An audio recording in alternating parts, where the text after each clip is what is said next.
Justice खत्म हो चुका है।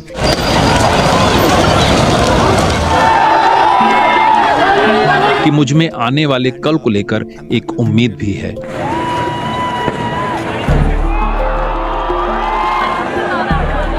नेपाल और भारत के रिश्ते कुछ ऐसे हैं कि किसी भी समय पर एक देश में दूसरे देश के कई लोग रहते हैं, काम करते हैं, पढ़ाई भी करते हैं। इनफैक्ट भारत में पढ़ाई करने वाले अंतर्राष्ट्रीय छात्रों में नेपाली छात्रों का आंकड़ा सबसे बड़ा है, ऐसा एक सरकार के सर्वे में भी सामने आया था। तो भारत में नेपाली छात्रों और नागरिकों के मन में इस समय क्या है, ये जानने के लिए हमने उनसे बातचीत की। कल का ही दिन था 9th का।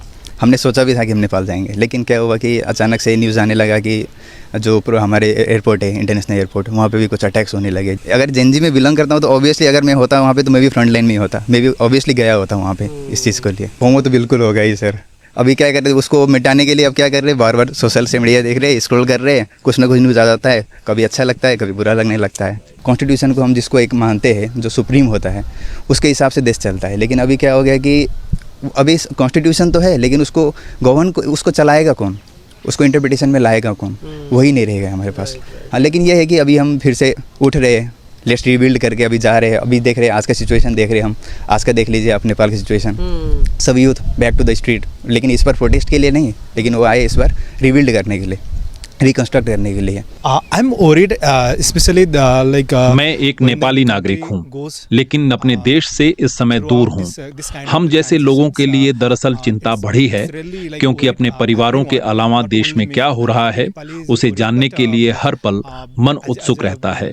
इस आंदोलन को युवा लोग चला रहे हैं, जिन्हें जेन जी भी कहते हैं। उन्हें राजनीति की समझ है। डिजिटल माध्यम से वे एक दूसरे के साथ और दुनिया में चल रही गतिविधियों से जुड़े रहते हैं। तो मैं कहूंगा कि मुझ में आने वाले कल को लेकर एक उम्मीद भी है। So my family is back home, so सबसे पहले हमें अपने परिवारों को लेकर चिंता सताती है। उसके बाद ऐसा भी लगता है कि हम यहाँ रहकर अपने साथियों के लिए जो कर सकते हैं वो बहुत सीमित है। मैं कहूँगी कि अगर मैं वहाँ होती तो अपने साथियों के साथ सरकार के खिलाफ हुए इस आंदोलन में हिस्सा जरूर लेती। लेकिन हाँ, जिन लोगों ने बिल्डिंग्स को जलाया, तोड़फोड़ की, मैं ऐसे लोगों के साथ खड़ी नहीं होती।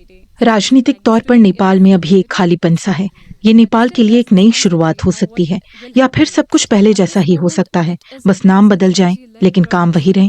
मैं सच में चाहती हूँ कि हमें ऐसा नेता मिले जो हमारे लोगों की कुर्बानियों को मायने दे सके और एक बेहतर कल ला सके। वहीं दिल्ली के अंतर्राष्ट्रीय हवाई अड्डे पर नेपाल वापस लौटने की उम्मीद से आए कई लोग नजर आए। I'm losing hope that I'll be able to fly back tonight. मुझे अब उम्मीद कम लग रही है कि मैं आज रात नेपाल वापस जा पाऊंगा। हाँ, लेकिन कम से कम परसों तक मैं घर पहुंच जाऊंगा ऐसा लग रहा है। पहले व्हाट्सएप और बाकी ऐप्स बंद थे, लेकिन अब सब काम कर रही हैं। कम से कम अब हम अपने परिवारों से बात कर पा रहे हैं। मैं उन लोगों से कुछ कहना चाहता हूं जो विरोध कर रहे हैं, तोड़फोड़ कर रहे हैं। कल अगर आपको शासन करना पड़े तो आपको सुप्रीम कोर्ट जैसी व्यवस्था, पुलिस स्टेशन जैसी सुविधाएं चाहिए होंगी। इसलिए सार्वजनिक संपत्ति को नुकसान पहुंचाना बंद करें। जो लोग आपको इस रास्ते पर ले जा रहे हैं, उस पर अंधे होकर मत चलिए।